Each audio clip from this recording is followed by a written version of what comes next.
that you, Rob? It's me. Okay, this is the 135th scale Italeri Fire Jeep. It's a kit that was done in the early 80s. Italeri did about four different, yes.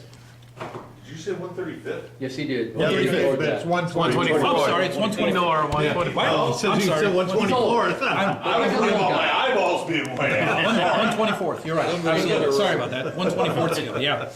Anyway, in the 1980s, early 80s, Italeri did a bunch of these kits, made different versions of Jeeps that they actually did exist. Several, as you know, several World War II Jeeps were left behind, and a lot of the companies and countries that had them modified them and used them for many different things. And this is one of the typical designs that they did. Several countries, starting with France, produced a bunch of these fire Jeeps, and they offered a conversion kit to a lot of other countries. This one's done up in the markings of, not Monaco. Monaco. It is Yeah, Monaco? yeah. Okay. And the kit itself was very, very, very good. The fit was very good, no problems with fit issues or anything like that. The detail is actually quite good. It's interesting that if you look at this kit and the 1/24th scale Hasegawa Jeep, the kits, you can tell that they're done from two completely different sets of molds. But I actually like the Italeri kit better because it goes together better and gives you the opportunity to paint the chassis separate from the body in a much easier way than the Hasegawa kit does.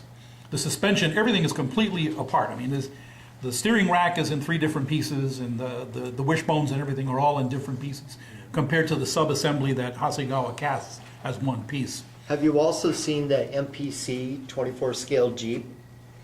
The MPC one, I think, is somebody else's molds. Okay. Airfix usually. It's Airfix? MPC Okay. was Airfix, American Airfix. Yeah, I know, but MPC also used other companies because Airfix never made a 24th scale Jeep. I was just wondering if you'd ever seen that kit and No, I haven't. knew of, I haven't. No. With the exception of the wiring and some of the rods and things that I put inside the engine bay, the kit is right out of the box. And like I said, it's a very nice kit. It went together really, really well. If you notice that I decided the kit actually calls for painting everything red, which is not true. Photographs online show that only the upper surfaces and side surfaces of the vehicles were painted a different color because they are war surplus Jeeps. One thing I want to let everybody know that the flat coat that I used on this was a different. It wasn't Testers. It was a company called Microsol. Yeah. They made it. They made. I found a can of the stuff and I used it. Wow. And the nice thing about it is that it gives you a different finish depending on how far you hold the can away from the target. Oh, really? And yeah, as you can see, I've got the upper surfaces where the sun would actually bake down on the vehicle is more flat than the sides are, or areas in the rear. That's true. Which that was a really nice effect. I like that. I'm more curious where you found the can. I had it for years. Yeah. I was cleaning a drawer out. Okay. I found the can. I said, "Man, this has been here since Christ was a corporal." So I sprayed a little bit, and the propellant was still good. This can had to be 20, 30 years at least. Easily, because I love that stuff, and when they quit selling it, I had to switch to Model Master. And the best part about it, the little price tag on one said 79 cents. Oh, I'm sure. Mark will give you $1 for it. That's it, exactly. It was amazing. Yeah. No, so that's where we learned how to do aerosol cans again. Yeah. For you, Mark, just for you, I've highlighted and painted the valve stems on the damn wheels. That's 124, so all 124 vehicles should have that. Okay. Well, yeah. But yes, nice. Now, did you actually do the valve stem, or did it come as part of the kit? Actually, it's just molded onto the rim. I just highlighted it. That's all I did. But I did that thinking of you. That's good. Because that's something I didn't talk about at the Nationals. Yeah. Over 3/4 of the cars couldn't have driven around anymore because they didn't have any way to fill up the tires. Yeah. Well, here's the breakdown, like I was talking about the chassis, how it's all broken down. I prefer this assembly setup over the Hasegawa kit. So if ever you guys decide to build a Jeep or anything, the Italeri kit is also half the price. And it's been repopped a dozen times, so they're available.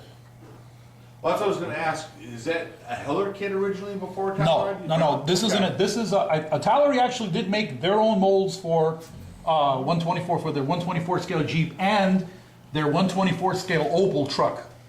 But the reason I had asked was because Heller did release their 2.5 ton as a fire truck. That's why I was curious. It's basically, I think it looks just like a standard deuce and a half, but Yeah. painted red on the box. Really? And they call I it never a saw fire that kit. truck, but it's No. a Heller kit. No, I know that this is not, and I don't know, did Heller ever do 124 scale? See, I don't know. That's why I was He asking. did? Heller did? Oh, okay.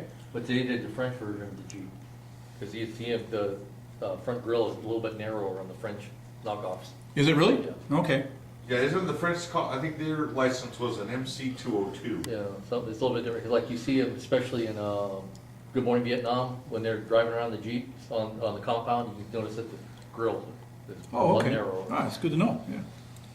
Well, that's all I got, unless anybody has any questions. That's why when you said 135th, I'm going, wait, did I miss something? You know what? For the big boy. No, and that's fine. 135th in the head That's what because of my popped list into that I my was head doing over there. Was Yeah. the Heller kit, they did, it looks just like Yeah. a regular deuce and a half, but Yeah. it's painted red on the box art. And they call it a fire truck or something.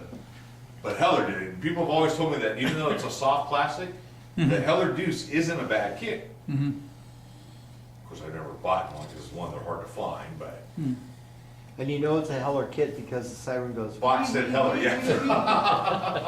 Well, George actually has, and I have it at home, one of those Heller 135th scale deuce and a halves. Really? It's not a fire truck, but it's a Right. regular one. Yeah. $10, just for you. Yeah, I'll add that to my Tamiya ones, and I almost, actually, I did. Then turned around and sold your not-for-profit. Oh. I bought the A-Ball Express. You're like, geez, I got all the accessories. I really didn't need this, but Well, that's all I got, unless anybody has any Hey, questions. Mark?